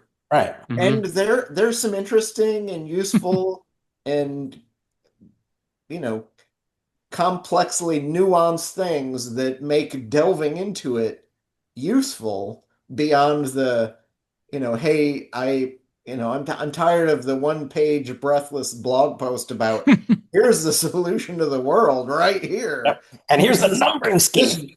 this German sociologist Yep. invented it. Hmm. Like I literally at some point I quit tagging like Hmm. the Luhmann invented this thing Yeah. posts because it just was too much. But Yeah. I've got lots of examples if you want to see them. But I Yeah. was like, well, That's, yep. but in doing it, surely a lot of people have applied new digital means to this stuff that maybe haven't been seen before. And somebody may discover that new thing that adds to the system that even further increases its complexity and value and power. Hmm. To my knowledge, it hasn't happened yet. Hmm. Hmm. Maybe it does. I don't know. Yep. Um, Yep. but will somebody in exploring the solution space may find it, Hmm. and if they do, that's great. That could be the next new thing, Yeah. because that's the only way you find the next new thing is you take idea A, combine it with idea B, and make some new idea C. Yeah. Yeah. Yeah. You know, Well, That's go ahead. Sorry, Thomas. that's been something I've been playing with just because having learned, Zettelkasten and method before, when I was in college because I didn't have any study habits and was taught a method that is now, the Zettelkasten method, or known as the Zettelkasten method, and then drifting away from it because it stopped really working when I got volume. And I was also losing context. So I went using Obsidian to essentially having a work and then having sub pieces within it, but not having it as a separate piece of its own. But I have all the context around it, and then I can use transclusion to pull it into other places. Hmm. And it's sort of a self healing means for why Zettelkasten was problematic for me over time. Hmm. And it's like I keep on thinking I'm going to write about it, um, but first I want to do like my 5 years with working with Obsidian and just sort of which is sort of an echo of personal wiki, other note taking systems that I had that did similar sorts of things, Hmm. while still leaving all of my notes alone and not doing anything with it. It's just like as a overseer and connector rather than being something in that's messing with it, which is why I didn't like Notion and other Hmm. things that were around because you needed the system. The system owned your notes. Obsidian doesn't own your notes, it owns the wrapper, Hmm. which I find helpful because that's what I had before. And when that stopped working, I still had all my notes. It was a little more difficult to find things. And then Obsidian healed it. Hmm. Hmm. Well, Um, yeah, and that was why, as nice as she was, I didn't love Skrintl because hmm, everything lived on on some server in Ireland or someplace. yeah. yep, And And what happens when Skrintl doesn't make it as a company? Where does all that yep, data go? yeah, exactly, yeah, You yeah. yep. know, and Yeah. there, and I've, we now know there were 40 different programs. Hmm. A bunch of them still exist and are still there. Right. But like yeah, I don't hear anyone talking about Rome research anymore. And it's not, yeah. it's there and Or research rabbit. it's still a thing, but like, Hmm. if It, you can't own it, which is a yep, very Jaron Lanier thing and an yep, indie web idea, like if yep, you don't own the root data, Yep. how yep, you buy into the siren server that is Facebook, but now Facebook owns Right. yep, your diary, your commonplace book, your interactions with all your people and friends, Hmm. yep, Your and pictures. Yeah. you know, yep. Yeah, and well, and that and it's kind of funny because I remember when I first started interacting with Mike at Research Rabbit, Hmm.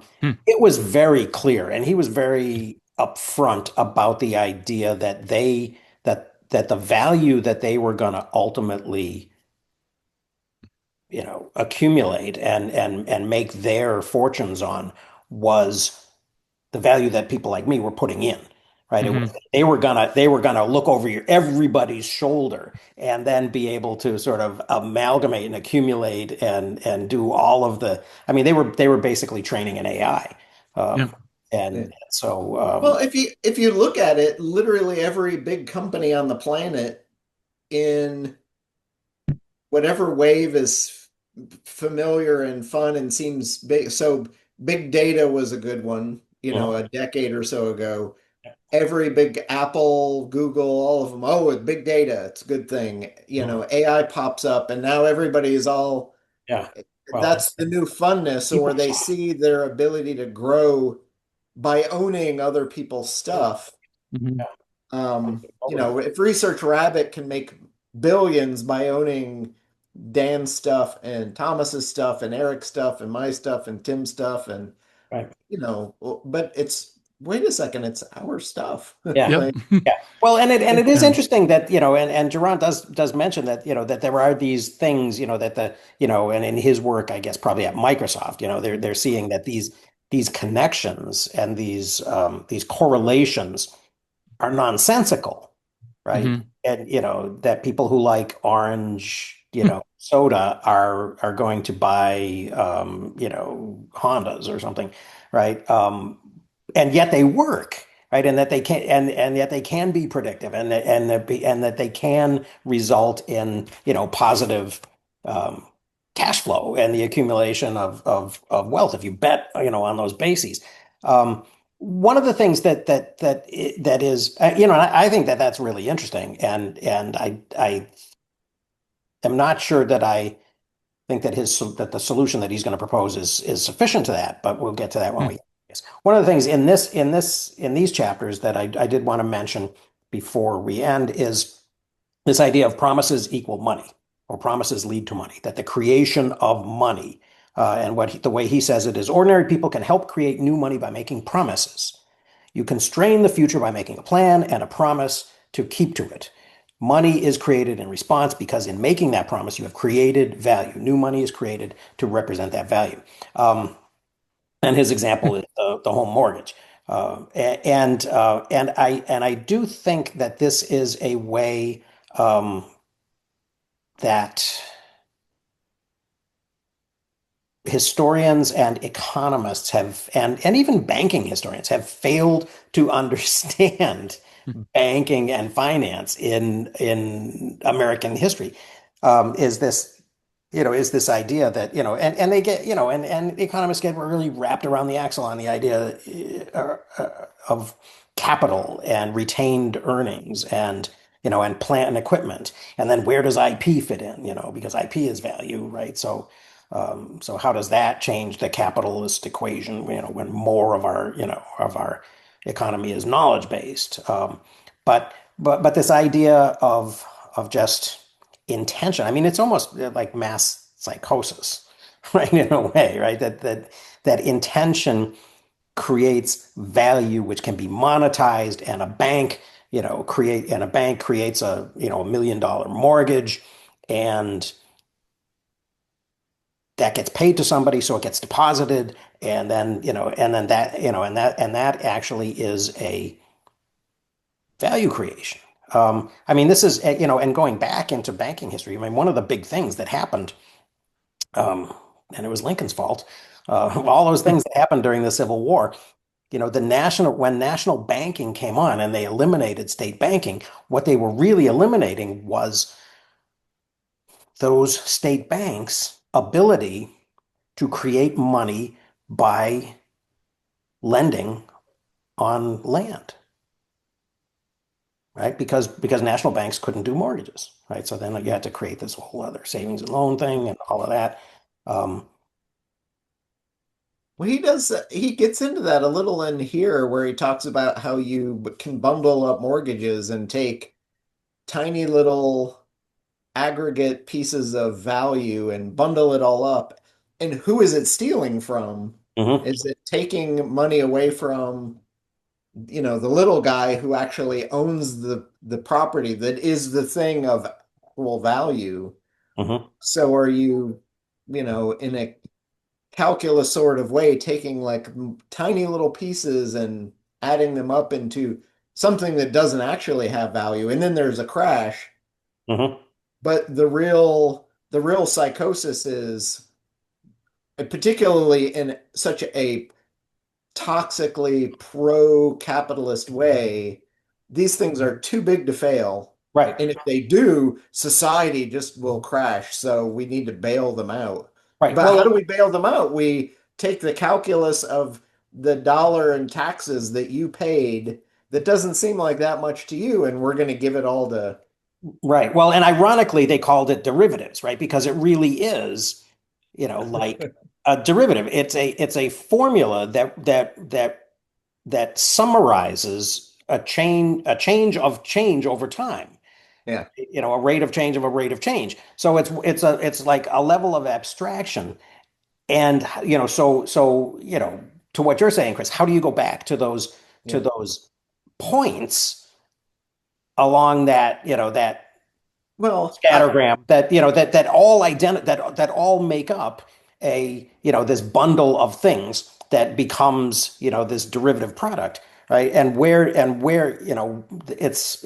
like my econometrics professor used to go up to the board and he used to write these big things and he used to say, now watch very carefully because never does my hand leave my wrist. yeah. And there's a moment there when Well, when there's this shift into unreality, and I think we have to do it, but we also somehow have to be more um, self-aware and more honest about the fact that we're doing it. And yeah. sure, Or again, you have to be able to understand it, because the for me, the big problem that caused the crash ultimately was the lack of teaching and research spaces in graduate level physics space. So you go get a PhD in physics, and there's nowhere for you to go work and use that PhD in physics. you go to work for a hedge fund. So you go to work and you apply all your advanced Mhm. math, and to justify the reason you're there, none of the people who you're Assignments. working for understand, the quants are selling something that the people who are buying it don't understand at all. And then we get into some big heavy issues. Well, and in going from the real points to the abstracted curve, right? I mean, one of the actual events that happened, right, during that problem that I think Matt Taibbi describes really well in Griftopia or one of his books, um, is that the balance of sort of real assets to toxic assets got out of Yeah. whack, right? And that Well, this these were some toxic assets, right? But that the more of them were able to be hidden and jammed in there because you had these additional levels of abstraction, right? You had a bundle, you had a pool, you had a fund of things, right? And then you had a derivative based on that fund. Oh, but but margin call is a good example too. Yeah. you're also looking at people who were taught to create theoretical models for things, but in the banking industry and in the quant space, they were creating mathematical models that were never tested against reality. So you have a model and it's a great model for a thing, Hmm. but until you can actually test it in the market to figure out does it work. And 2008 proved that the model they were building, either because it wasn't a great model or no one really understood what was going on, Yeah. They Hmm. did is a kind of what they caused did the crash. But you by extension, we're now looking at the social media derivatives Hmm. Mhm. that Facebook and Google and all these other siren servers are selling. Hmm. And where are we getting when we don't have the actual value is what Dan and Thomas put in, and Eric and Chris and all the Mhm. rest. Hmm. And does Facebook really own it, or does it just seem like they own it? Yeah, Yeah. the crash largely was seen like a year ahead, and called out. And around late 2008, early 2009, The Guardian interviewed Gillian Tett, who was then journalist, not editor at Financial Times. Um, and she'd come from an anthropology background in mapping society, spaces, communities. And one of the things that stood out was that there was this pocket where the derivative swaps were being created. And she was going to the conferences.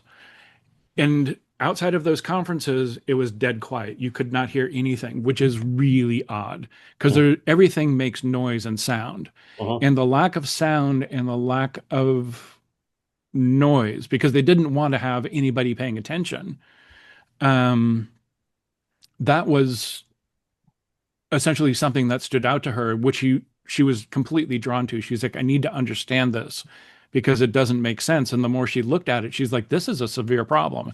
Everything I've learned from everybody at the Financial Times that's been trying to teach me how markets work, how everything works, and what the problem areas are, this runs completely counter to everything and is going to be a huge problem. And she had written it up a few times, and she's like, there were others that were calling it out about a year ahead of time. But she's like, here's how I saw it and knew that it was going to happen because it was intentionally kept quiet. Interesting. And it was just, let me see if I can find the Guardian piece. Is that why we're also concerned about the Epstein files? People are trying to keep it quiet. Yes. Yeah. Oh, yeah. Right. But in trying to keep it quiet, it is very loud. Yes. Loudly. They're loudly trying to keep it quiet. The Barbara Streisand effect. Yeah. Yep. I've always been very curious, and I never really understood specifically what it was that Taleb bet against in 1987 that made his fortune. And I'd love to know more about that the story behind that story. The thing that we're up against, I mean, we're up against time right now. We're out of time, but the next things that he talks about, that Jaron talks about, which we should probably begin with next week. So maybe we'll back up and read from maybe talk about from like chapters 4 to 10 or 12, or let me look at the thing. But the things are bell curves and long, versus long tails and winner take all situations, which could be compared to what Taleb has to say about those types of things. But then also he kind of sort of seamlessly sort of segues into the idea of local maxima, right? And getting across the valley to the next hill. Shall we go to the end of